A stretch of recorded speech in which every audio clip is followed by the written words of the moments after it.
Audio on demand from Vision Christian Media. Coming up today on The Story. Well, I was going off to a remote island that had no water, had no electricity. I was just going to work in the community. I felt at that stage that there was things that I would be able to do for them, which after my trip, I found out that they did more for me than what I could ever do for them in a lifetime. The Story. G'day, I'm Jimmy Colefax. Welcome to The Story. Well, several years ago, Vicki Marney took leave from her corporate job and ventured on her first mission trip. God worked in her powerfully, and she says she lost her heart to the people of Vanuatu. Today, she continues to minister in Vanuatu and helps to raise awareness of their needs around the world. Vicki is the Vice President of the International Committee of the World Day of Prayer and joins us today to share her story. She's chatting with Shelley Scowen. Vicki, thanks so much for being part of The Story. It's great talking to you, Shelley. Well, take us back to that point before your mission trip to Vanuatu. What did your life look like back then? So 9 years ago, I was working in the corporate world for one of Queensland's largest financial institutions, and I was pretty dissatisfied with life and the hustle bustle of working in the secular world. Having come to faith about 15 years earlier, I'd always wanted to go on a mission trip, and that seed was probably planted from when I was a little girl, and I used to help my grandmother pack away things to send to Fiji during my school holidays. I used to dream about palm trees and faraway places. So I was in church one day and I heard about an upcoming mission trip to Vanuatu, and I'd never known where I was going to go or when I was going to go, but when I heard about this I thought, that's me, I'm going. So I came home that day and announced to my family, who I had put on notice that one day I was going to go on a mission trip, that I was off to Vanuatu in a couple of months' time. And my daughter said to me, "Are you crazy, Mum? You can't take your hairdryer there. They don't have power. They don't have electricity. Are you sure you really want to do this?" And I said, yes. And then they said, "Who's going with you?" I said, "Going by myself." Then they went to my husband, their dad, and said, "Are you going to let her do this?" And he said, "Yeah, if God's calling her to do that, why not?" And my oldest daughter threw her hands in the air and she said, "I don't think you should be doing this." Wow. So what was your expectation of what you were going into then? I'm wondering if it ended up being very accurate here. Well, I was going off to a remote island that had no water, had no electricity. I was going to live in the village in a grass hut with a dirt floor. I was just going to work in the community. I felt at that stage that there was things that I would be able to do for them, which after my trip, I found out that they did more for me than what I could ever do for them in a lifetime, and certainly lost my heart to the Vanuatu people. And today, in the last 9 years, I've been 17 times. Wow. And no longer work in that corporate environment. I work for an overseas, for an aid organisation, and my specialty is designing and implementing projects into Vanuatu. Wow. So your life really was completely transformed by that very first mission trip. So what did it turn out like? When you arrived there on the ground in Vanuatu, was it what you were thinking that very first time? I guess you had some ideas of what it was going to be like. How did it shape up in terms of those expectations? Look, I think all the things that I thought were pretty well blown out the window early on, and things that I learnt was how privileged we are here in Australia and how we take so many things for granted, whether that be health or education that we have available to us, where people in rural Vanuatu have very few basic health things that they can access. So they don't even readily have Panadol available for treatment of fevers, many things that we take for granted here in our health system. And also education is really important to the Vanuatu people, and their young people value their education. So things like that. And I think about being. So when you go somewhere, you just be. You be who you are, you be in the moment, and you be with people, where I think in our society we're all about doing. What do you do? What job do you do? Where do you go? How big's your house? What's your car? None of those things are important in Vanuatu culture. There's so much we can learn from them, isn't there? We have life probably a little too easy here in Australia, and I think it serves us well to look at what people are doing and how they're living their lives all around the world. Yeah, and certainly their faith. Vanuatu people are very godly, faith-driven people. They never ask you what you do for a living, but they ask you what church you go to. So to them, that is important, and their faith underpins everything that they do in their culture and in their society. So a very large portion of Vanuatu are Christians? Yes, the census says about 95% identify with the Christian faith. And they're very open to you coming and sharing with them as well, which is awesome. When you first went over there, what was your intent in going? What was your purpose? There was a group of about 10 of us that went to a school in a remote area on the island of Pentecost. We were going to work in the school, teach conversational English, and do some support teacher training. So that was the purpose of it. Then what grew out of that was pretty amazing. We went there and we were teaching English, but how do you teach English in a school that has no books? So born out of that, we ended up shipping 1 ton of library books and set up a library in the school. Yeah, that's great. So you really ended up having quite a profound impact on the students in many ways, rather than just what you originally set out for. Yes, absolutely. And still have those lifelong relationships that are built. 9 years on, I've seen many of those kids grow up, yes, become parents themselves, go on to further education, which is a real joy to have that relationship, and also with the teachers through that time. Well, these days you are the International Committee Vice President of the World Day of Prayer. For those not familiar with World Day of Prayer, can you tell us what this incredible movement is and what you guys do? So World Day of Prayer is an international movement. It's a movement initiated and carried out by women in more than 170 countries and regions. And it's symbolised by the annual day, a celebration, the first Friday in March, to which all people are welcome. And it's a movement which brings together women of various races, cultures and traditions in closer fellowship, understanding and action throughout the year. Through World Day Prayer, women are encouraged to become aware of the whole world and no longer live in isolation, to be enriched by the faith experience of Christians of other countries and cultures, and to take up the burdens of other people and pray with and for them, and to become aware of their talents and use them in the service of their society. Yeah, it's such a great way to unite Christian women all around the world for this World Day of Prayer. As you say, though, you know, a lot of things happen throughout the year as well. It's not just about that one day. A lot of work goes into planning for these days, and that's where you've really been involved in Vanuatu. Tell us about the work that you've done with the ladies on the ground there in Vanuatu. So going from that corporate job, my love of Vanuatu led me in working for Overseas Welfare and Aid organisation, and I was asked to represent them on the World Day of Prayer Committee here in Queensland.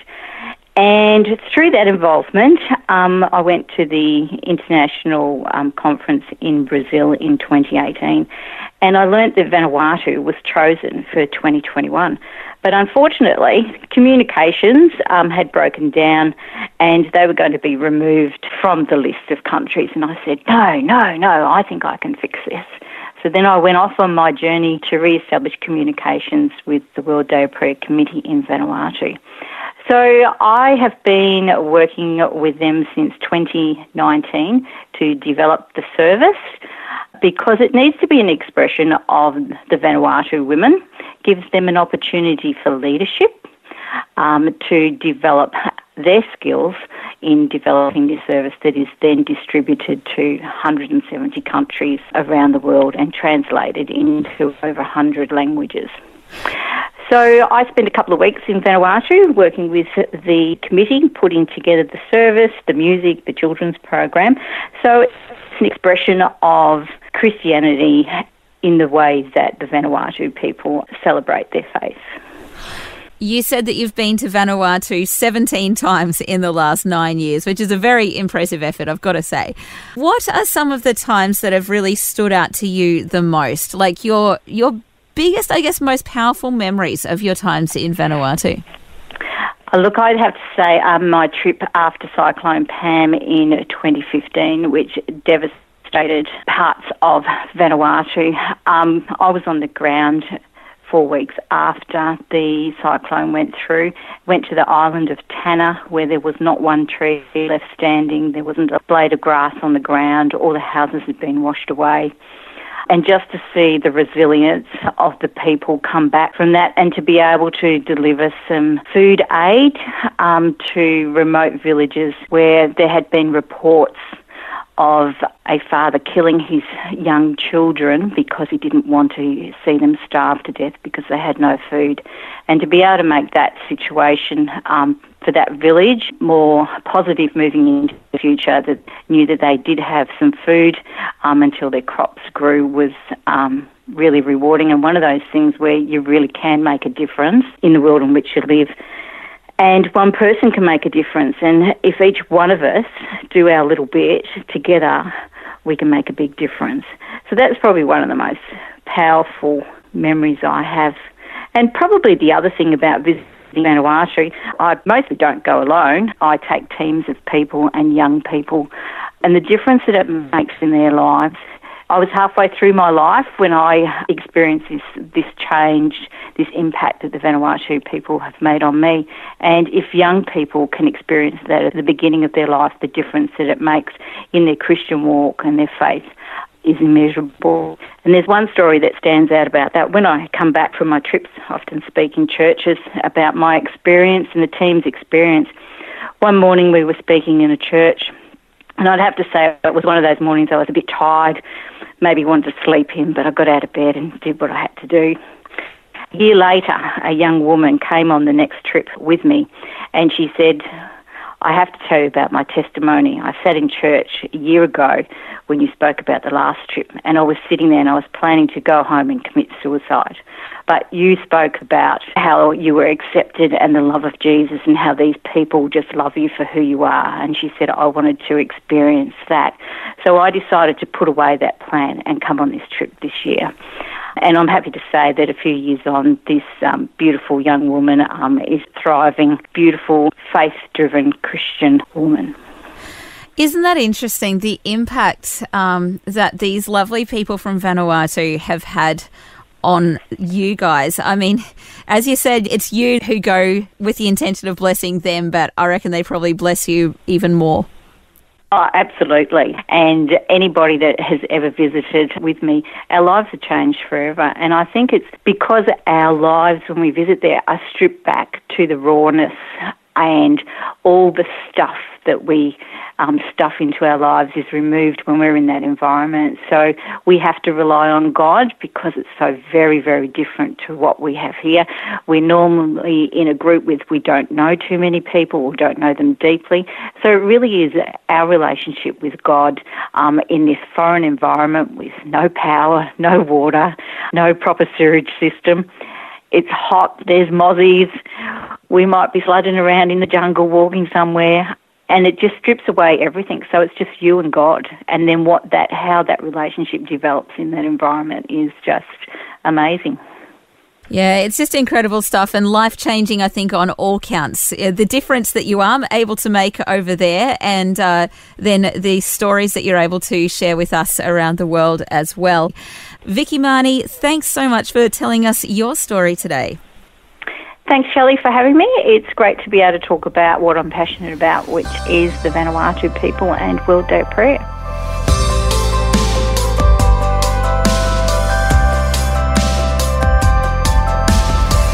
You're listening to The Story.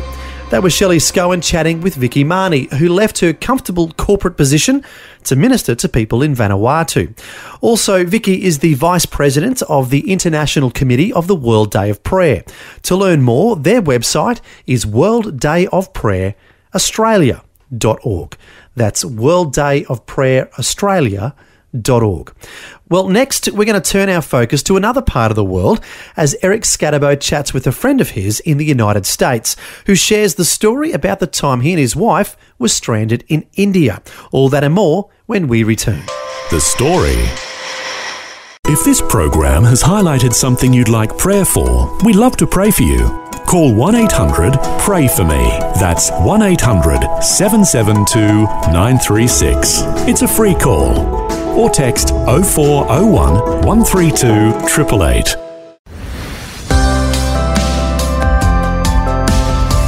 Hi, I'm Jimmy Colefax and this is The Story. Well, before the break, we heard from Vicki Marney about her ministry work in Vanuatu. Next, Eric Scatterbo and his wife Jean chat with their good friend Brian Kluth in the United States. He's going to share about his ministry and about the time he and his wife were briefly stranded in India. We're speaking with our globetrotting friend Brian Kluth. He's an author and pastor. And let's talk about some of your globetrotting. Where have you been? Oh, boy, a good question. I've been in probably 30-some countries around the world. Wow. So I've been to Asia, different places in Asia, a variety of places in Africa, Russia, throughout Europe, South America. So I've had the opportunities to get to a whole variety of countries and meet a whole lot of people from around the world. Excellent. And where have you been most recently? Most recently, I was in the UK. I was in London for several days with my wife, and I was also over in Bristol, England, visiting a good friend of mine who's actually the chaplain to the Queen of England. Oh, wow. And, my. he's from India, but we've been friends for probably 20 years now. Wow. And just last year, he was invited to become the chaplain to the Queen. Well, that's very impressive. Yeah, it was fun to be with him, Wow. and he's a delightful individual. And he is also the president of a seminary there, and so I had a chance to speak there. And then I went down took the flight down to Cape Town, South Africa. Oh, wow.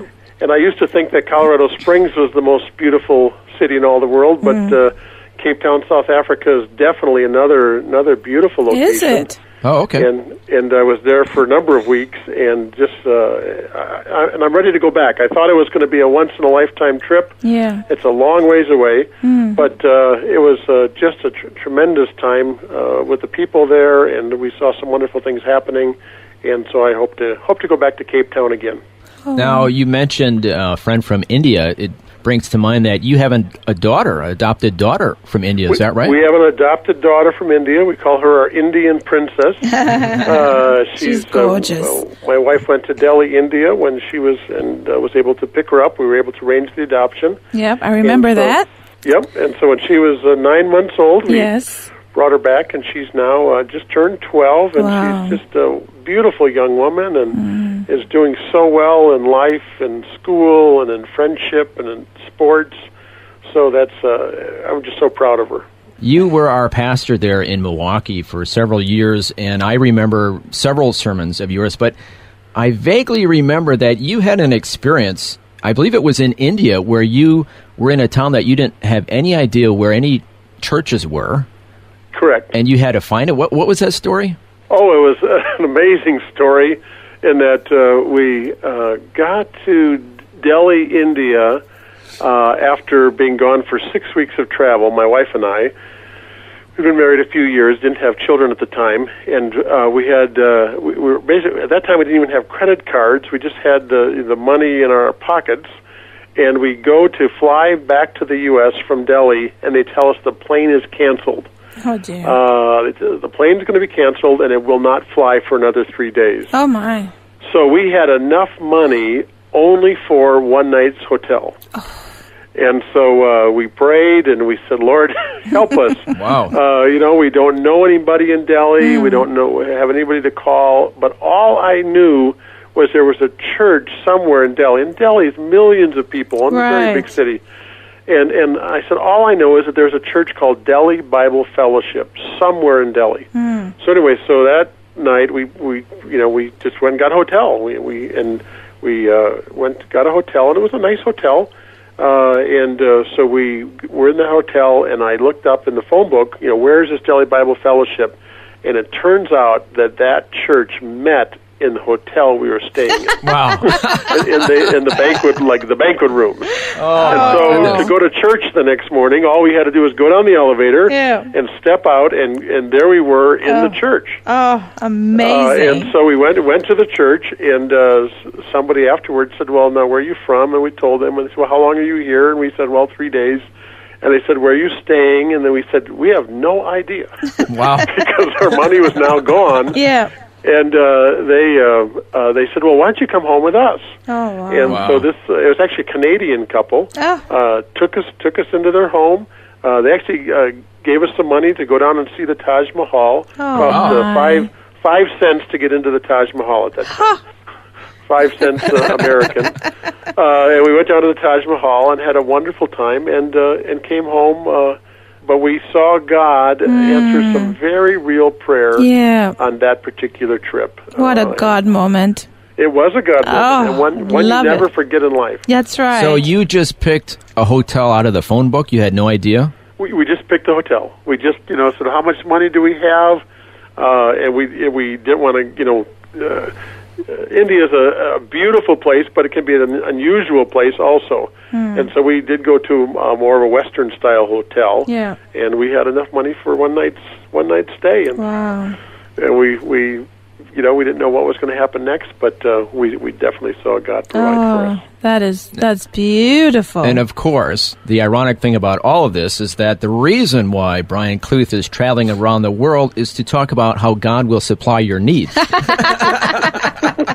And I have lots of stories on how that happens.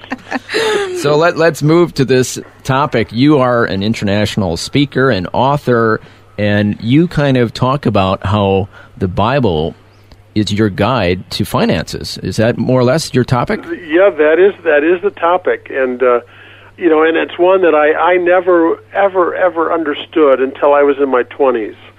I grew up, going to a church, but it didn't really mean anything, and God wasn't real to me in any tangible way outside of just kind of going through the religious rituals and the religious activities. But then when I was 21, I really came to understand who Jesus was and what that he wanted to be real in my life, and that was a whole new concept to me. But anyway, I came to a place and really surrendered my life to Jesus, and that began a journey.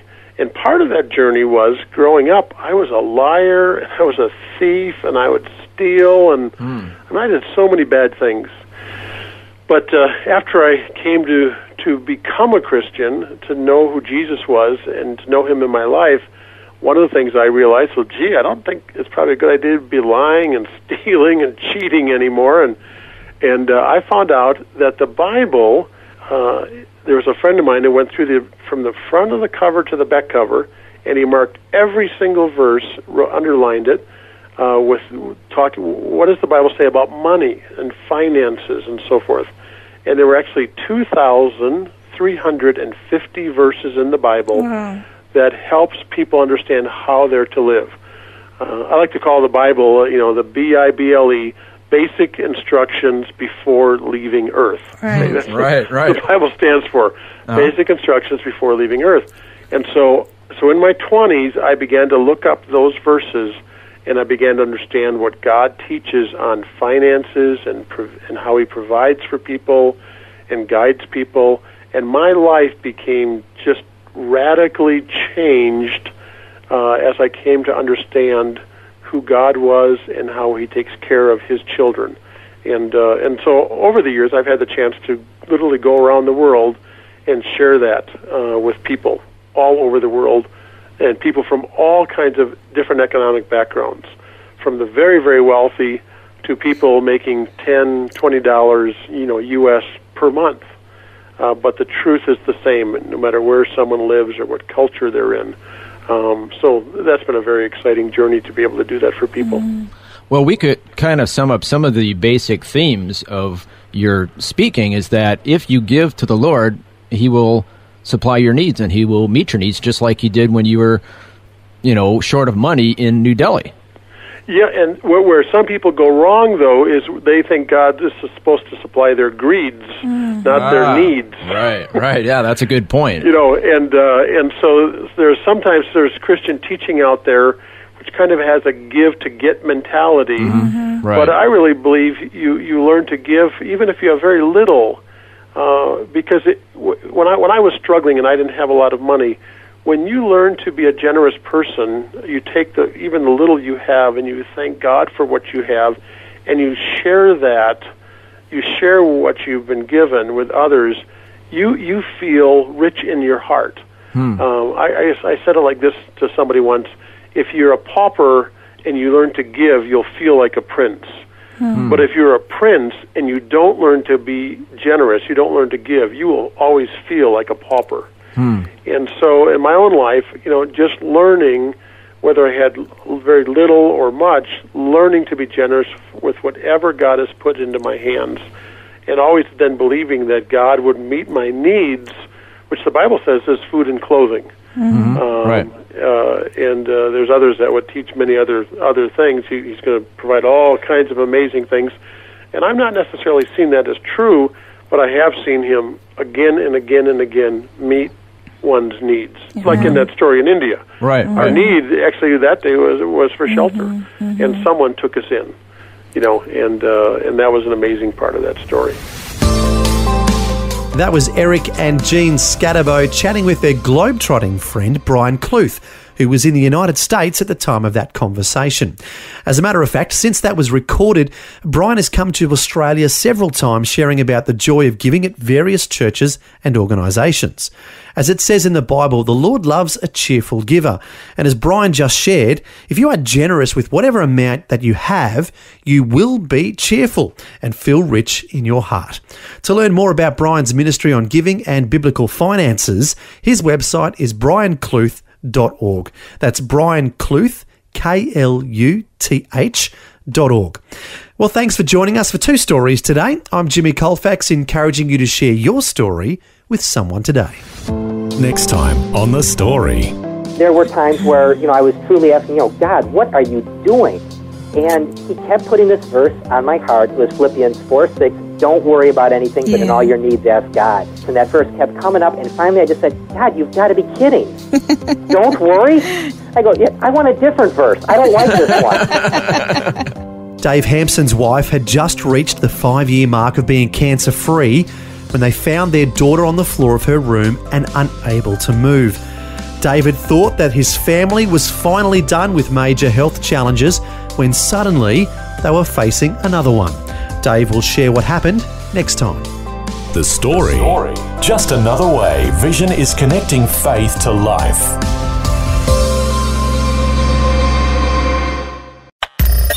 Thanks for taking time to listen to this audio on demand from Vision Christian Media. To find out more about us, go to vision.org.au.